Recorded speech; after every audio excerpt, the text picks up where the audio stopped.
I'm standing in my parents' kitchen when my mother laughs and says, "God, you were so dramatic back then." My father chuckles into his drink. "Yeah, remember how she used to lock herself in her room like the world was ending?" My chest tightens. They're smiling, relaxed, entertaining my aunt like it's a harmless family story. They're talking about the year I stopped eating. The year I couldn't sleep. The year I begged them for help. And they're laughing. My fingers curl around the edge of the counter until my knuckles ache. My face stays neutral.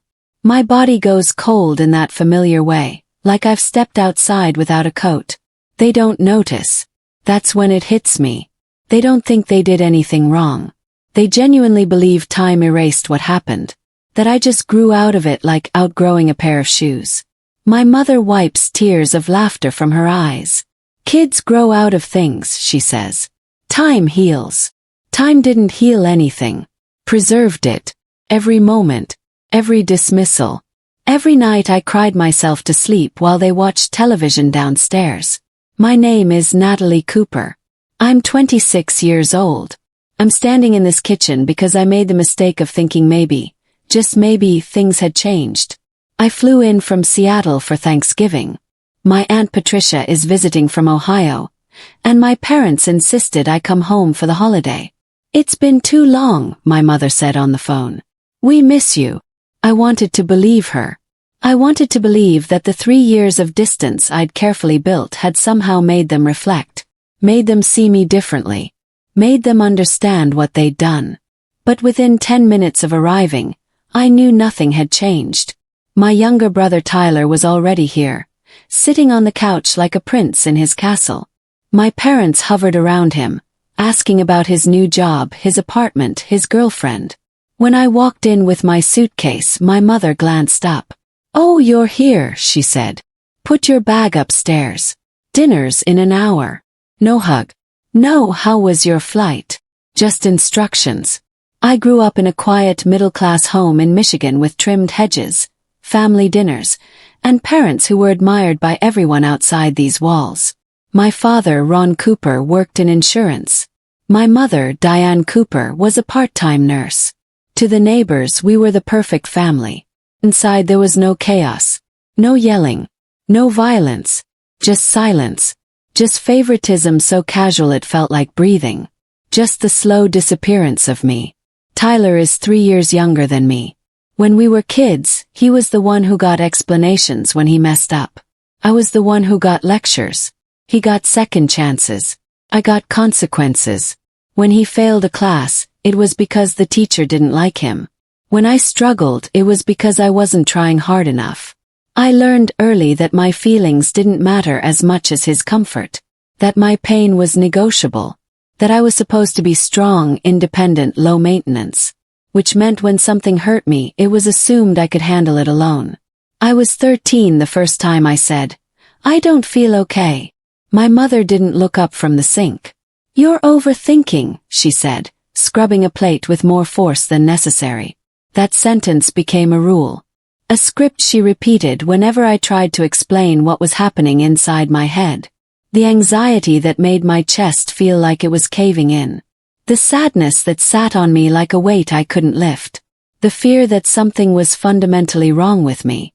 "You're overthinking. You're being dramatic. You're too sensitive." I started keeping a journal that year. Not because I wanted to. Because I had no one to talk to.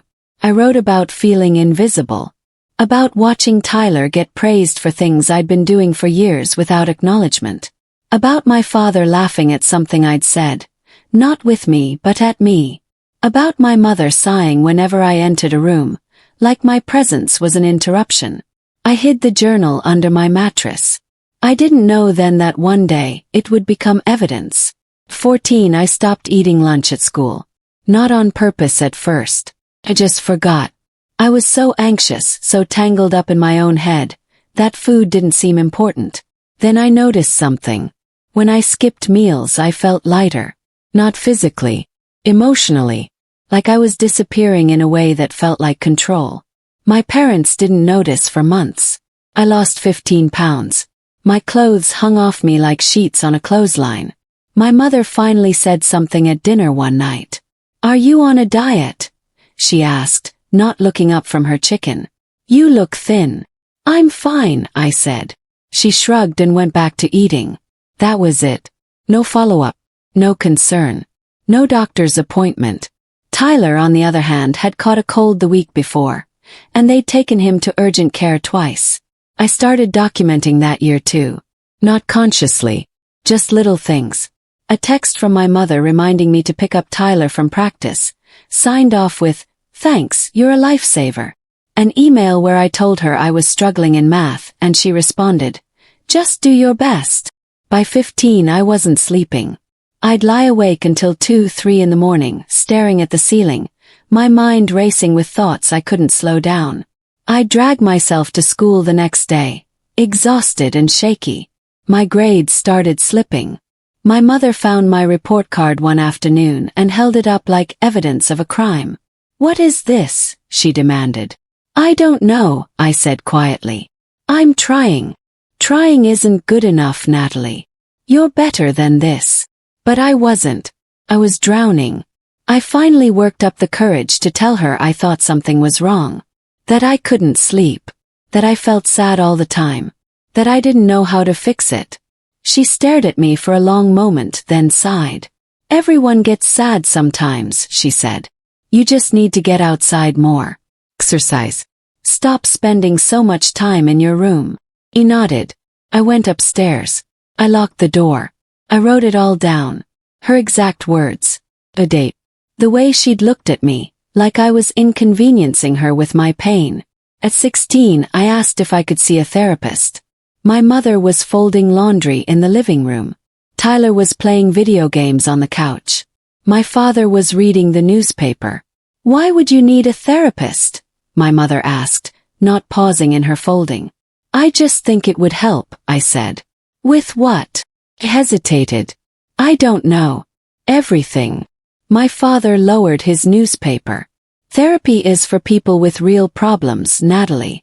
You have a roof over your head, food on the table, and parents who love you. What more do you want?" I didn't answer. I went upstairs. I wrote it down. Therapy is for people with real problems. I saved the journal entry. I saved everything. I didn't know why then. I just knew that one day I might need proof that this had happened. That I wasn't imagining it.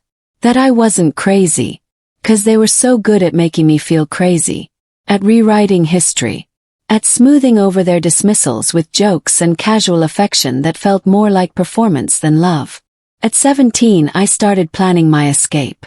I applied to colleges far from home. I worked 2 part-time jobs and saved every dollar I earned.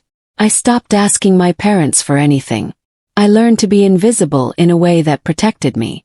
I became the daughter who didn't need anything, who didn't cause problems, who smiled politely at family dinners and never rocked the boat.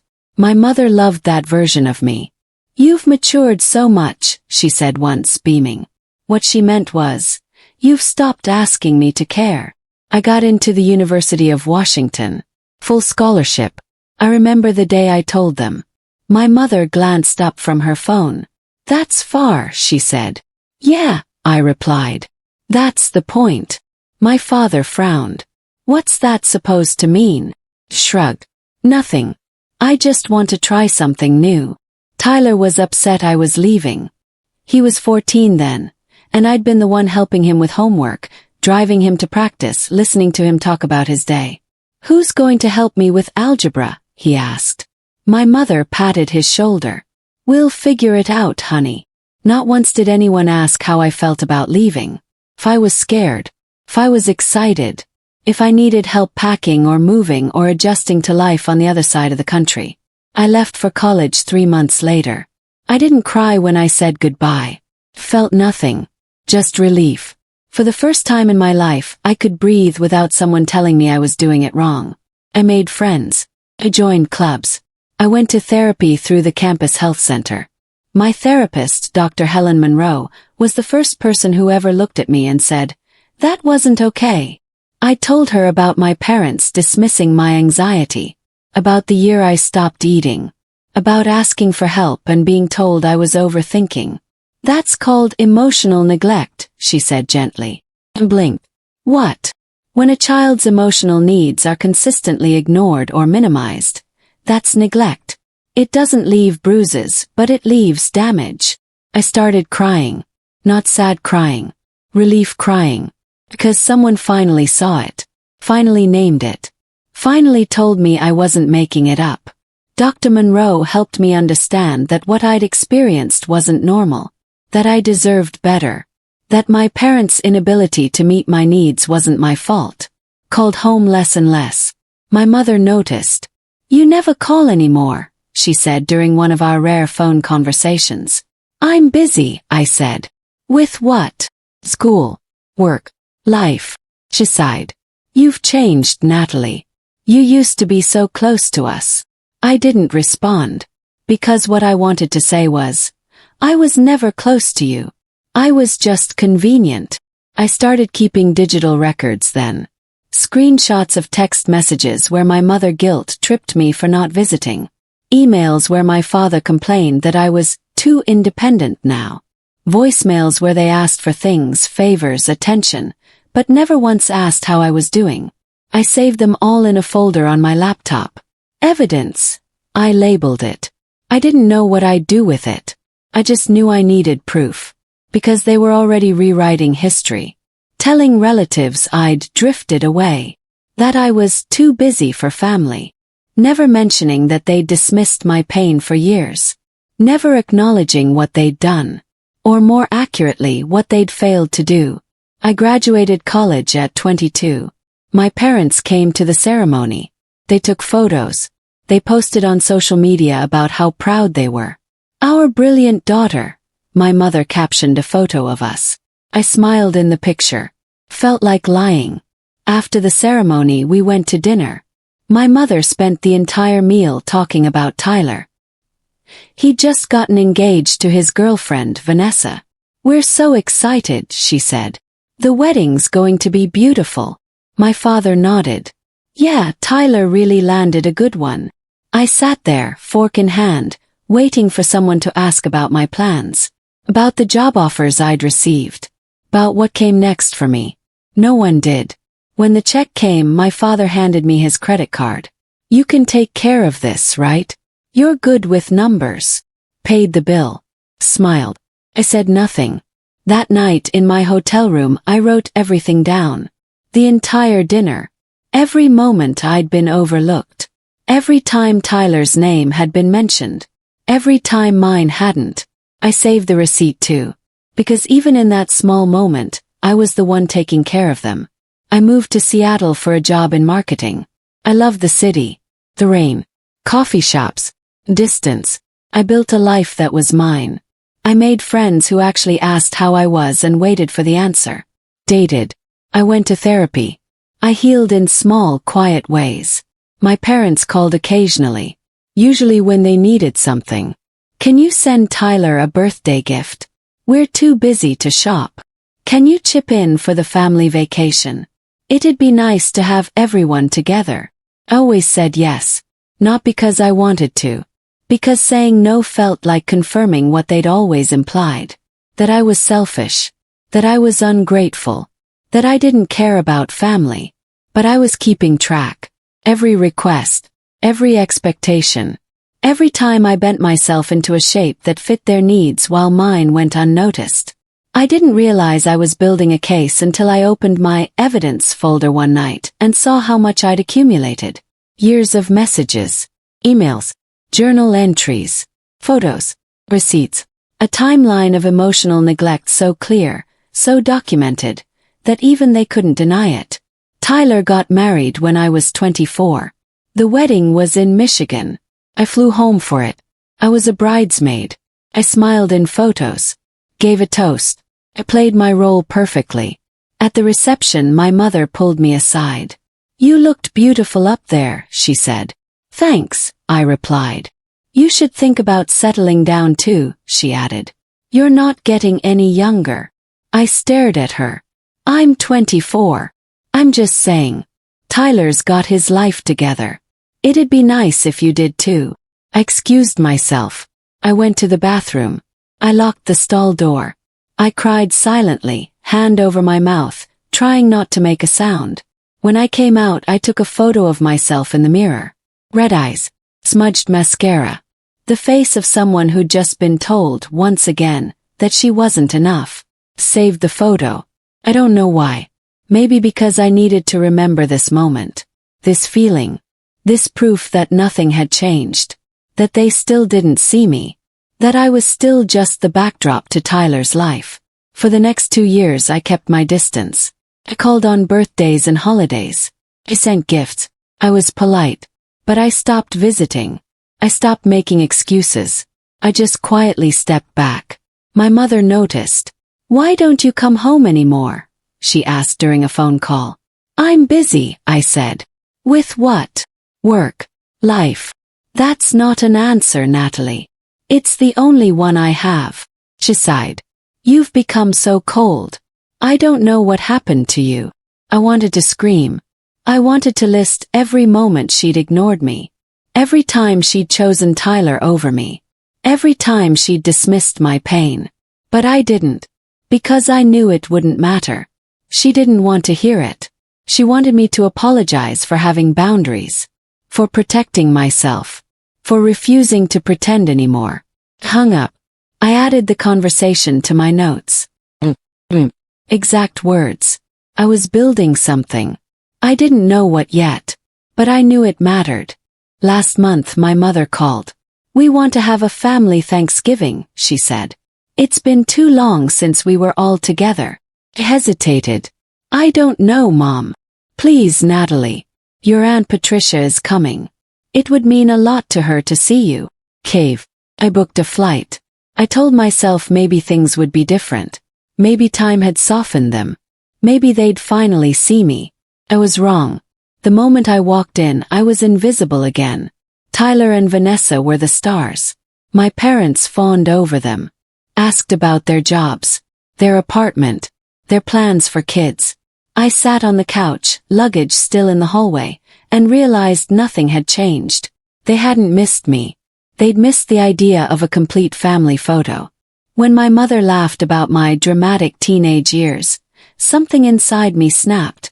Not loudly. Not violently. Just quietly. Like a door closing. I realized I was done pretending. Done protecting them. Done letting time erase what they'd done. Because time hadn't erased it. It had documented it. After dinner I excused myself. I went upstairs to my childhood bedroom. It looked the same. Same bed. Same desk. Same pale blue walls. But it felt different. Smaller. Like I'd outgrown it years ago. I sat on the bed and opened my laptop. I pulled up the evidence folder. I scrolled through years of messages. Emails. Journal entries. Photos. There it was. My entire childhood and adolescence. Documented. Undeniable. I created a new document. I titled it, "What You Don't Remember." I started writing. Not with anger. Not with rage. Just with clarity. I wrote about the year I stopped eating and no one noticed. About asking for therapy and being told I didn't have real problems. About every time they chose Tyler over me. About the dinner where they didn't ask about my graduation plans. About the wedding where my mother told me to get my life together. I attached screenshots, journal entries, photos, everything. I wasn't writing to hurt them. I was writing to free myself.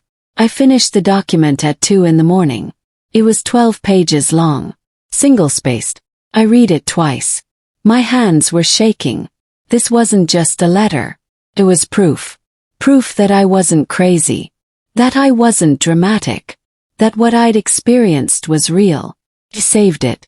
I sat there for a long time staring at the screen. Then I did something I never thought I'd do. I opened my email. I attached the document. I addressed it to my parents. I wrote a short message. "You said time heals. Doesn't. Preserves. Here's what you don't remember. What you never acknowledged. What you still don't see. I'm not angry.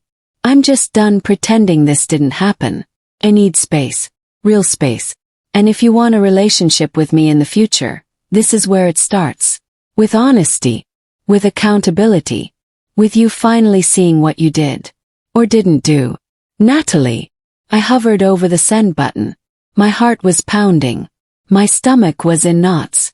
I thought about deleting it, about going back downstairs, about playing my role one more time. But I didn't. I hit send. The next morning I woke up to 17 missed calls, 12 text messages, 3 voicemails, all from my parents. I didn't listen to them. I didn't read them. I got dressed, packed my bag. I walked downstairs. My mother was in the kitchen. My father was at the table. They both looked up when I entered. "We need to talk," my mother said, her voice tight. "No," I said. "We don't. Natalie, you can't just send something like that and leave." "Yes, I can." My father stood. "You're being ridiculous. We've always supported you." "No," I said, my voice steady.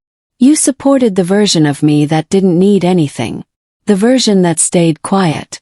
That version doesn't exist anymore." My mother's eyes filled with tears. "How can you say that? After everything we've done for you?" "That's the problem," I replied. "You think providing food and shelter is enough. It's not. I needed you to see me, to listen to me, to care about what I was going through. And you didn't." My father's jaw clenched. "So what, you're just going to cut us off? Over some childhood feelings? Over years of neglect," I corrected. "And yes, until you're willing to acknowledge it, I'm done." I walked out. I flew back to Seattle that afternoon. I turned off my phone. I spent the weekend in my apartment alone, processing what I'd done. I didn't feel victorious. I didn't feel powerful. I just felt quiet. On Monday I turned my phone back on. There were 43 messages. Most from my parents. A few from Tyler. One from my Aunt Patricia. I read Patricia's first. "Your mother called me crying. I don't know what happened, but I want you to know I read what you sent. I'm sorry, Natalie. I didn't know. I should have seen it. I'm here if you need to talk." I read Tyler's next.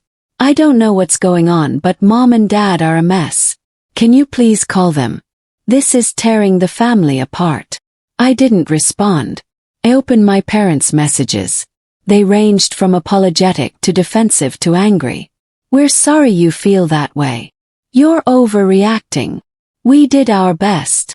How dare you air our private family business?" None of them said, "You're right. We hurt you. We see it now." So I didn't respond. Weeks passed.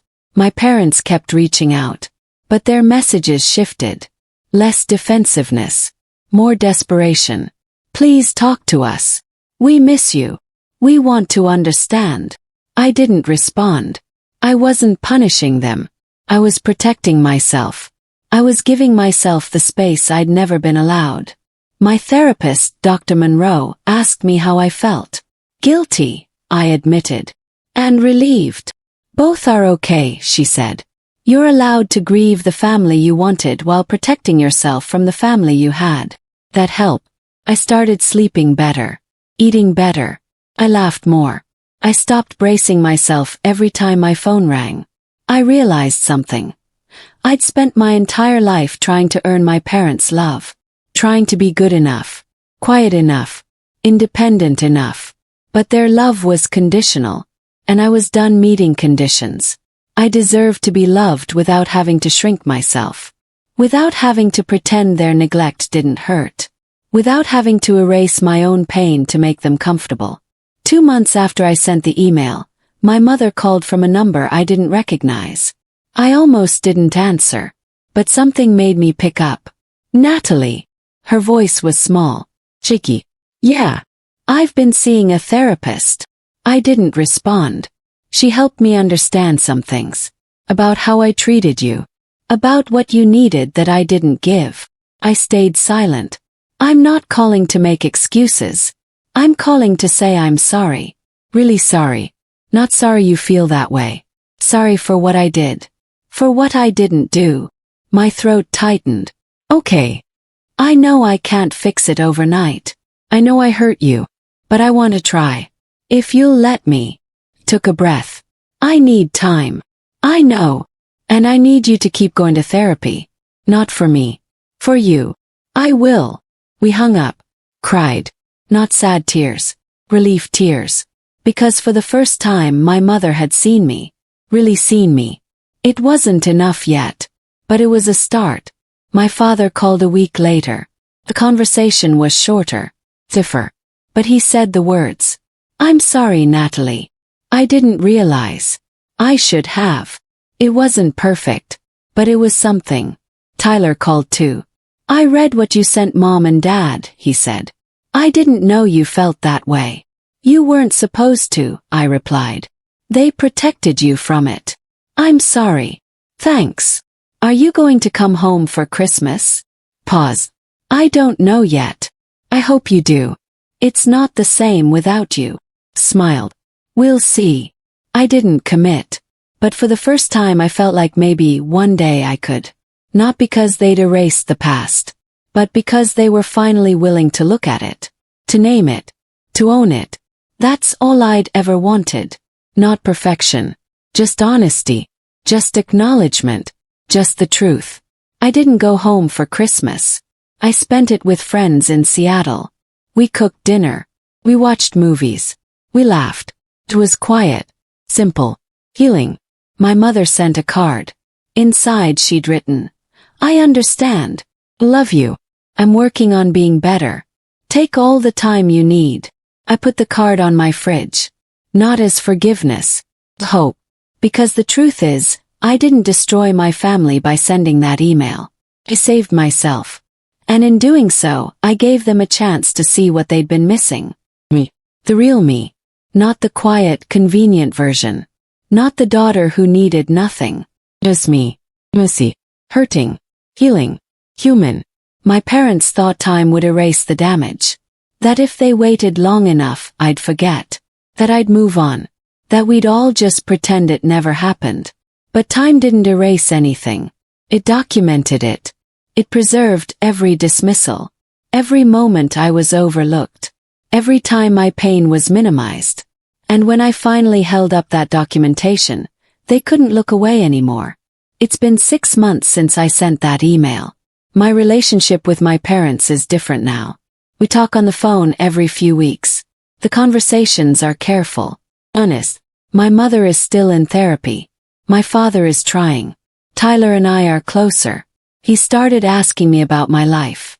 Really asking. Not just small talk. I'm learning that healing isn't linear. Some days I'm angry. Some days I'm sad. Some days I feel nothing at all. But I'm not invisible anymore. I'm not the daughter who swallows her pain to keep the peace. I'm not the girl who locks herself in her room and writes in a journal because no one will listen. I'm Natalie. And I'm finally seen. Not because they gave it to me. 'Cause I demanded it. Because I refused to let time erase what happened. 'Cause I documented it. Preserved it. Held it up and said, this is real. This happened. And you can't pretend it didn't. That's not revenge. That's survival. That's self-respect. If you've ever been told you're too sensitive, too dramatic, too much, know this, you're not. Your pain is real. Your feelings matter. And you deserve to be seen. My parents didn't become monsters. They were just people who didn't know how to meet my needs. Who couldn't see past their own limitations. Who genuinely believed time would fix what they refused to address. But time doesn't fix anything. Just reveals what was always there. For me, it revealed years of neglect. But it also revealed my strength. My resilience. My ability to survive and heal and build a life where I'm no longer invisible. I didn't let time erase the damage. I let it document it instead. And that documentation became my freedom. So if you're reading this and you see yourself in my story, know you're not alone. Your experience is valid. And you don't owe anyone your silence. Not even family. Especially not family. Because the people who love you will listen. Will change. Will try. And the ones who won't, they're not your responsibility. You are. Take care of yourself. Document your truth. And never let anyone convince you that time will erase what they refuse to acknowledge. It won't. But it will give you clarity. And sometimes that's all you need to finally set yourself free.